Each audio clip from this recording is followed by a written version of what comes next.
అందరికీ జై శ్రీరామ్, జై తెలంగాణ.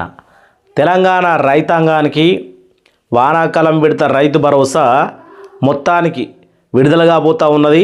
రెండు ఎకరాల వరకు మొదటి విడతల కాబోతూ ఉంది. చాలా మంది కామెంట్లు పెడతా ఉన్నారు, ఒరే ఫేక్ న్యూస్ చెప్తా ఉన్నావు, యాసంగికి సంబంధించి మూడో విడత డబ్బులే రాలేవని అంటా ఉన్నారు. కానీ మూడో విడత డబ్బులు కూడా విడుదల కాబోతూ ఉన్నాయి. మూడో విడత డబ్బులతో పాటు వానాకాలానికి సంబంధించి కొత్త రూల్స్, కొత్త నిబంధనలు, ఎవరెవరు ఎలాంటి నిబంధనలు పాటించాలి, మరి పట్టా భూమికి ముందుగా వస్తే అసలు ఏం పంట వేయాలి, ఇప్పుడు రైతులకు అంతా వచ్చింది కష్టకాలం ఏంటంటే ఏం పంట పెట్టాలి, పంట పెట్టి కాడ కింద మీద అవుతున్నావు దొడ్డు వడ్ల, సన్న వడ్ల, ఇది అది ఇటువంటి తిగమకాలు ఉన్నాయి.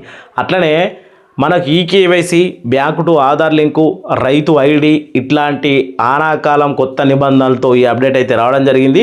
వీడియోను చివరి వరకు చూసి మీ అభిప్రాయాన్ని కామెంట్ చేయండి. ప్రతి ఒక్కరు ఎట్లా అంటే ఇప్పుడు మీ అభిప్రాయాన్ని కామెంట్ చేస్తే తెలంగాణ రైతులకు ప్రభుత్వ నివేదిక అనేది అర్థమవుతుంది. కానీ ప్రజల బాధలు కూడా మా దాకా అర్థం కావాలంటే మీరు కామెంట్ చేయాలి ఖచ్చితంగా. కాబట్టి కామెంట్ చేయాలని కోరుకుంటా ఉన్నాం. వీడియోను చివరి వరకు చూసి దీనికి సంబంధించి ఏ రకంగా ఉంది అనేది నేను చెప్పబోతా ఉన్నా, మీరు పూర్తి డీటెయిల్స్ తెలుసుకుంటే బాగుంటుందని కోరుకుంటా ఉన్నాం. 12,000 ఎందుకంటే మొన్న యాసంగిలో 1 ఎకరం భూమి వరకు వేసేసరికి కొంచెం వ్యతిరేకత వచ్చింది అని గవర్నమెంట్ భావిస్తూ ఉంది. ఇది మనకు జూన్ 10వ తారీఖు నాడు వచ్చినటువంటి అప్డేట్. జూన్ 10 అంటే మొన్ననే తెలంగాణ రైతు భరోసా, తెలంగాణలో రైతు భరోసా నిధులు ఎప్పుడు వస్తాయి, ఈ తప్పులు చేస్తే పైసలు రానట్టే. ఏం తప్పులు, ఇన్ని రోజులకు లేని తప్పులు ఇప్పుడే వచ్చినాయని మాలాస్క మంది అనుకుంటారు. కానీ ఇంతకుముందు చేసినటువంటి పొరపాట్లు ఈసారి చేయొద్దు. ఆనాకాలం పంటలతో పాటు నిబంధనలు కూడా పాటించాలి, లేకపోతే వచ్చే రూపాయి కూడా ఇక్కడ చెప్పారు కదా పైసలు రానట్టే. అవి ఏంటి అనేది మనం తెలుసుకుందాం. ఇప్పుడు తెలంగాణలో రైతు భరోసా నిధుల పంపిణీ ప్రస్తుత స్థితి మూడో విడత పెండింగ్లో ఉంది. చాలా మందికి మూడో విడత డబ్బులు వాళ్ళే, దాని గురించి కూడా మనం వివరంగా మాట్లాడుకుందాం. వివరాలు చూస్తే అట్లనే కొత్తగా వానాకాలం సీజను నిబంధనల ప్రకారం కూడా సమగ్ర సమాచారం కూడా మన దగ్గర ఉంది. అంటే వానాకాలకు సంబంధించిన సమాచారం ఏంది, వానాకాలము జూన్ జూలై అంటే ఈ నెలలో వచ్చే నెలలో మనకు డబ్బులు పడాలి. ఎందుకంటే అన్నారు దున్నుకాలు దున్నిర్రు, తుకాలు పోసిర్రు, కొన్ని జాగాల నాట్లు కూడా మొదలు పెడతా ఉన్నారు. ఇటువంటి టైంలో పేదోడు, గరీబోడు, ఉండి లేనోడు ఉంటాడు, అటువంటి వాడికి డబ్బులు కావాలి. అటువంటి రైతు వడ్డీ వ్యాపారి దగ్గరికి పోయో, బ్యాంకులకి బంగారంతో తాకట్టు పెట్టుడు, వడ్డీ వ్యాపారికి 3 రూపాయలు 4 రూపాయల వడ్డీకి తెచ్చి డబ్బులు వ్యవసాయం చేసుడు, నిండా మునిగినోనికి సెలెక్కడదన్నట్టు మళ్ళీ తర్వాత బాధపడు, ఇట్లాంటివి జరుగుతూ ఉన్నాయి. ఇక రైతు భరోసా పథకం కింద ఎకరానికి 12,000 పంపిణీ ప్రారంభం చేసింది తెలంగాణ ప్రభుత్వం. 2 ఎకరాల లోపు ఉన్న రైతులకు నిధులు విడుదల చేసి పెద్ద రైతులకు పెండింగ్లో పెట్టబోతా ఉందట. ఇక ఖరీఫ్ కోసం భూభారతి శాటిలైట్ మ్యాపింగ్ ద్వారా అర్హత నిర్ధారణ, మనకు ఏదైతే మనకు సంబంధించి ఆనాకాలం కాకుండా యాసంగిది శాటిలైట్ సర్వే ద్వారా డబ్బులు వేసిండ్రు. మరి ఇప్పుడు ఎట్లా వేయబోతా ఉన్నారు, అది కూడా ఒక విషయం. ఇక రైతులందరూ ఈకేవైసీ చేసుకోవాలి. ఆధారు అనుసంధానం లేకుంటే డబ్బులు రావు. Same to same Narendra Modi PM Kisan ఎట్లనో తెలంగాణ రైతు భరోసా కూడా అదే మాదిరిగా మారిందని చెప్పుకోవచ్చు. ఇప్పుడు ఇక తెలంగాణ వ్యవసాయ రంగంలో ఎప్పుడు ఎక్కడ చూసినా ఒకటే చర్చ, ఏంది రైతు భరోసా నిధులు ఎప్పుడు వస్తాయి. పాత ప్రభుత్వం ఇచ్చినట్టుగా రైతు బంధు స్థానంలో కాంగ్రెస్ తీసుకొచ్చినటువంటి కొత్త పథకం రైతు భరోసా. ప్రస్తుతం ఈ స్థితిలో ఉన్నటువంటి రైతు భరోసా ఎకరం లోపు ఉన్న వారికి పడ్డాయా, మరి 2 ఎకరాల వారికి దాటి వారి పరిస్థితి ఏమిటి అంటే ఇక్కడ మనకి ఏమంటా ఉన్నారంటే తెలంగాణ రైతులారా మీరు అందరు కామెంట్ పెట్టాలి. యాసంగి సీజన్లో ఎకరం ఉన్నోళ్ళకే పడ్డాయి, ఎకరం దాటిన వాళ్ళకు 1 రూపాయి కూడా వాళ్ళేమంటా ఉన్నారు. ఇది కొంతమంది కామెంట్లు చేస్తూ ఉన్నారు. నిజంగా పల్లేవా అంటే నాకు తెలిసి అయితే ఖచ్చితంగా పడ్డాయి. 3 ఎకరాలు ఉన్నోళ్ళు, 4 ఎకరాలు ఉన్నోళ్ళు నేను సొంతంగా మొబైల్ చెక్ చేసి చూసిన. మరి ఎంతవరకు పడ్డాయి అది కూడా చూడబోతా ఉన్నాం.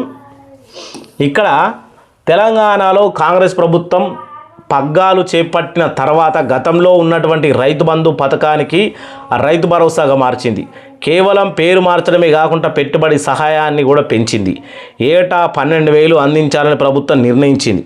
ప్రస్తుతము ఈ పథకం నిధులు పంపిణీ స్టాంగర్డ్ మేనేజర్ అంటే విడతల వారీగా పద్ధతిలో సాగుతూ ఉంది. మొన్నటి వరకు యాసంగి రబ్బీ సీజన్కు సంబంధించినటువంటి నిధుల పంపిణీ కొనసాగుతుంది. ఇప్పుడు ప్రభుత్వం చిన్న సన్నకారు రైతులకు తొలి ప్రాధాన్యత ఇస్తుంది. మార్చి 22న మొదలుపెట్టినటువంటి ఈ విడత ఏదైతే మనకు ఈ యాసంగి సీజన్ విడతలను ముఖ్యమంత్రి రేవంత్ రెడ్డి సిద్దిపేట జిల్లాలో నరకమెట్ట వేదికగా విడుదల చేసిండు. ఇక ఎకరము అంతకంటే తక్కువ భూమి ఉన్నోళ్ళకు కూడా సుమారు 68 లక్షల మందికి రైతుల ఖాతాల్లో ఒకేసారిగా నగదు జమ చేసిన అక్కడ ఎకరం భూమి వరకు చూసుకున్నాడు. తర్వాత ఏం జరిగింది అంటే ఇక్కడ మనం చూసినాం కదా, ఇగో ఎకరం వరకు చూసుకున్నాం. ఆ తర్వాత 2 ఎకరాల మధ్యలో సాగు భూములు ఉన్నటువంటి మిడైన్ రైతులకు, అంటే మధ్యలో ఉన్న రైతులకు 2, 3, 4 ఎకరాలకు వాళ్ళందరికీ ప్రభుత్వం దాదాపు 2063 కోట్లు విడుదల చేసింది. ఇది కాదు అని ఎవరని చెప్పినా కాదు, ఖచ్చితంగా విడుదల చేసిందని చెప్పాలి. ఇక్కడ ఏం జరిగింది అంటే పెట్టుబడి సాయం అనేది టయానికి అందలేదు అనేది ఒక్క విమర్శ అయితే, రెండో విమర్శ ఇంకా కొంతమంది రైతులకు రాలేవు. అట్లనే ఆనాకాలం నిబంధనలు చేంజ్ అవుతూ ఉన్నాయట. అవేంటియో కూడా చూద్దాం ఇప్పుడు. ఇక మనకు 2000 కోట్ల వరకు విడుదల చేసింది. అందరి కళ్ళు ఇప్పుడు మూడో విడత నిధులపైన ఉన్నాయట. మూడో విడత నిధులపైన 2-3 ఎకరాల కంటే ఎక్కువ భూమి ఉన్నటువంటి పెద్ద రైతులకు సంబంధించినటువంటి సుమారు 3500 కోట్లు ఇంకా పెండింగ్లో ఉన్నాయి. జూన్ నెల, అంటే ఈ నెల జూన్ నెల ప్రారంభమైనప్పటికీ దీనిపైన అధికారిక ప్రకటన రావాల్సి ఉంది. నిధుల సమీకరణ అర్హులు అలాగే పొడవు పైన అధికారులు ప్రస్తుతము కసరత్తు చేస్తూ ఉన్నారు. ఇక్కడ రైతులు కోప్పడుతూ ఉన్నారు. జూన్ నెల దేనికి సంబంధించింది? వర్షాకాలానికి సంబంధించింది. వర్షాకాలం స్టార్ట్ అయింది, వర్షాకాలంలో విత్తనాలు పెడతా ఉన్నారు. మరి ఇక్కడ వర్షాకాలం డబ్బులు వేయాలి కానీ యాసంగి మూడో విడత డబ్బుల గురించి మాట్లాడుతూ ఉంది గవర్నమెంటు. ఇది ఎక్కడి లెక్క అని ప్రశ్నిస్తూ ఉన్నారు. అట్లనే మనకు సంబంధించి ఇప్పుడు మొత్తం సన్నబడ్లు బంద్ చేసి దొడ్డుబడ్లు బంద్ చేసి సన్నబడ్లు మాత్రమే పెట్టాలి. ఇక్కడ రైతులు చాలామంది ఏమనుకుంటా ఉన్నారంటే దొడ్డు పెట్టాలన్నా సన్నబి పెడితే రోగాలు అనుకుంటా ఉన్నారు. కానీ గవర్నమెంట్ కొనమని చెప్పింది. దయచేసి దొడ్డుబడ్లు పెట్టి మోసపోకుండా ఇప్పుడు సన్నబడ్లు పెడితే మరి బోనస్ వస్తుందా రాదా, దానికి పెట్టుబడి ఎంత అవుతుంది ఏం కథ అనేది ప్రభుత్వము ఖచ్చితంగా నిర్ణయం తీసుకొని రైతులకు బోనస్ వెయ్యాలి. అలాగే ఈ సన్నబడ్లలో గిట్టుబాటు ధర పెంచాలి. ఎందుకంటే ఇప్పుడు ఒక బీజు బస్తా 2000 దాటింది. యూరియా కొనాలంటే ఆన్లైన్లో బుక్ చేసుకోవాలి. దున్నుకాలు పెట్రోల్ డీజిల్ రేట్లు ఏదైతే మనకు అమెరికా ఇరాక్ యుద్ధం చేయబట్టి డీజిల్ రేట్లు పెరిగిపోయినాయని దున్నుకాల రేట్లు, వరి మిషన్ రేట్లు, ప్రతి రేటు పెరిగిపోయింది. ఇక్కడ రైతు అనేటోడు వ్యవసాయం చేసేంత స్థితి లేదు. కాబట్టి వడ్ల రేట్లు పెంచాలి అనేది రైతుల యొక్క డిమాండ్. వడ్ల రేట్లే కాదు, పత్తి, మక్కలు, మొక్కజొన్న ఇలా కూరగాయలు అన్నిటి రేట్లు పెంచాలి అనేది రైతు యొక్క డిమాండ్. రైతు వేదికలో చర్చలు జరుగుతూ ఉన్నాయి ఆల్రెడీ. కానీ ఈ నివేదిక ప్రభుత్వం దాకా పోతలేదు అనేది ఒకటి. ఇంకా మనకు సంబంధించి వానాకాలం గురించి చెప్పాలి. ఇప్పుడు కొత్త ఖరీఫ్ సీజన్ కోసం ఇప్పుడు నేను అంటా ఉన్నా కదా మీకు, ఆనాకాలం సీజన్ గురించి చెప్పాలని. ఆనాకాలం సీజన్ గురించి మనం చూసుకుంటే ఖరీఫ్ కోసం కొత్త నిబంధనలు జూన్ నెలలో రావడంతో వానాకాలం సాగు పనులు మొదలవుతూ ఉన్నాయి.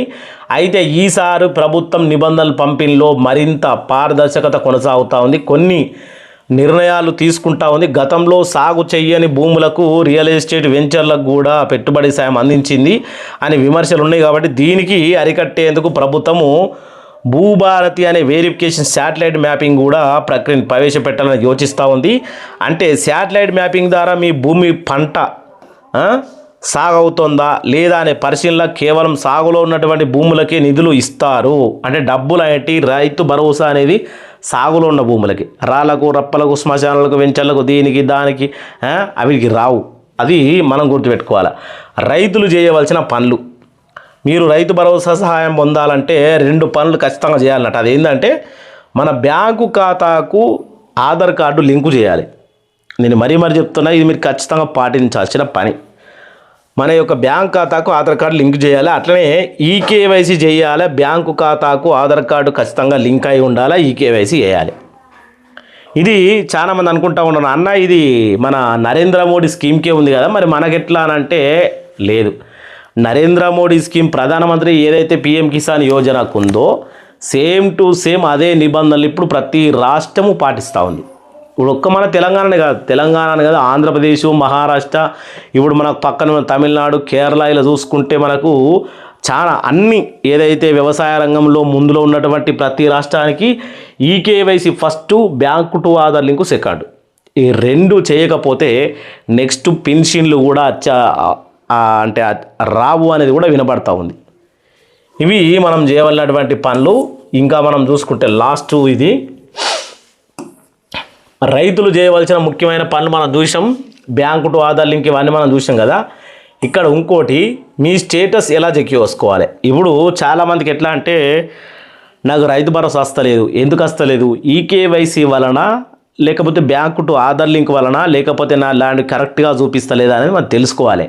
కానీ ఇవాళ రేపు పోరాలకు టైం లేదు. ఎందుకంటే ఎప్పుడు మొబైలల్లో రీల్స్ చూసుకుంటూ ఉంటారు, లేకంటే పనికి మాలిన ముచ్చట్ల మీద ఎక్కువ ఇంట్రెస్ట్ పెడతా ఉంటారు. ఎవడు పట్టించుకోడు. కాకపోతే పక్కింటోనికి రైతు భరోసా పడ్డదనగానే మనకు వాళ్ళలేదు అని ఒక్కటే లొల్లి. ఇగో ఇది ఈ మధ్యలో పబ్లిక్ నేర్చుకున్నది. కానీ అది కరెక్ట్ అయిన పద్ధతి కాదు. పద్ధతి ఏంటంటే ఏమైతే నిబంధనలు ఉన్నాయో నిబంధనలు పాటించాలి. నిబంధనలు పాటించిన తర్వాత డబ్బులు రాకపోతే ప్రభుత్వాన్ని ప్రశ్నించాలి. అది మనసుడు కుండల బియ్యం ఉన్నాయి కానీ ఉడకబెట్టుకునే కష్టమైతే అన్నం కాదు కదా. కానీ ఆ కుండలో బియ్యాన్ని ఉడకబెట్టుకొని అన్నం ఖరాబ్ అయితే అప్పుడు మాట్లాడాలి. ఎందుకు ఖరాబ్ అయింది, బియ్యం పాల్టా అండుడు పాల్టా ఏంది అనేది, అట్లా అన్నట్టు. ఇక మనం ఇక్కడ మీకు రావాల్సిన డబ్బులు ఏ స్టేజ్లో ఉన్నాయో తెలుసుకోవాలంటే సులభమైన పని ఏంటంటే ముందుగా తెలంగాణ వ్యవసాయ శాఖ అధికారి ఫోల్డర్లు ఎంటర్ చేయాలి. అక్కడ తెలిసినటువంటి మీ పట్టా passbook number, Aadhaar card number enter చేసి ఆ ల్యాండ్ వెరిఫికేషన్ చూసుకొని అక్కడ మీకు ఈ హిస్టరీ కనబడుతుంది. అంటే యాసంగి ఇది పడ్డదా, ఆనకాలం ఇది పడ్డదా, అంటే కొందరికి గుంటల మాదిరి ఉంటుంది, ఎకరాల మాదిరి ఉంటుంది, 3-4 జాగాల భూమి ఉంటుంది. ఏ జాగాలది పడ్డది, ఏ జాగాలది పడలేదు అనేది ఒకటి వెరిఫికేషన్ ఉంటుంది. దాన్ని మొత్తం చూసుకోవచ్చు. అర్థమైంది కదా. ఇప్పుడు ప్రతి ఒక్కరు ఈ నిబంధనలు పాటించిన వారికి మాత్రమే డబ్బులు, లేకపోతే లేవు. ఈ వీడియో కింద మీ అభిప్రాయాన్ని కామెంట్ చేయాలి. ఎందుకంటే రైతు భరోసా అని ఇప్పుడు చెప్పినా కదా, రైతు భరోసా నాకు పడ్డాం కూడా ఎదురుంటానికి పడకపోతే వాడు నా మీద మొత్తుకుంటూ ఉంటాడు, ప్రభుత్వం మీద మన్ను పోతూ ఉంటాడు. కానీ ఇక్కడ నిబంధనలు eKYC, bank to Aadhaar card link, అలాగే నీ ల్యాండ్ ఎక్కడుంది, ఏం కథ, రైతు వేదిక పోయి నీ రైతు ఐడి అనేది కూడా చేసుకోవాలి. ఇవన్నీ చేసుకోకపోతే రైతు భరోసా డుమ్మా మన నోట్లే పడుతుంది అది అన్నట్టు కథ. ఇక ఎందుకన్నాడు కానీ ప్రతి రైతు బాగుండాలి.